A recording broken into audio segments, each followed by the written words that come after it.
അറഫാ ദിവസം നിങ്ങളിലേക്ക് കടന്നു വന്നാൽ ആ ദിവസത്തിൽ നിങ്ങൾ ഇബാദത്ത് ചെയ്യാതെ ആ ദിവസത്തിൽ നിങ്ങൾ യാത്രയാക്കരുത്. അല്ലാഹുവിന്റെ റസൂൽ സല്ലല്ലാഹു അലൈഹി വസല്ലമ തങ്ങൾ പറയുകയാണ്, സിയാമു യൗമി അറഫാ,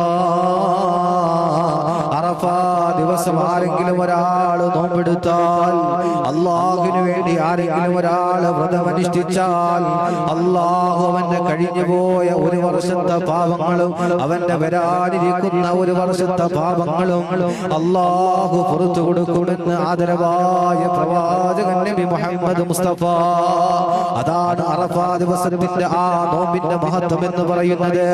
നോമ്പുകാരനായ അല്ലാഹുവിനോട് ദുആ ചെയ്യണം. ചെറുപ്പക്കാരാ, അല്ലാഹുവേ ചെറുതും വലുതുമായ ഒരുപാട് പാപങ്ങൾ ചെയ്തവനാ, അല്ലാഹുവേ എന്റെ പാപങ്ങൾ പുറത്തു തരണേ അല്ലാ എന്ന് നോമ്പുകാരനായിട്ട് അല്ലാഹുവിനോട് ദുആ ചെയ്താൽ അല്ലാഹു പാപങ്ങൾ പുറത്തു തരുമെന്ന് ആദരവായ പ്രവാചകൻ നബി മുഹമ്മദ് മുസ്തഫ.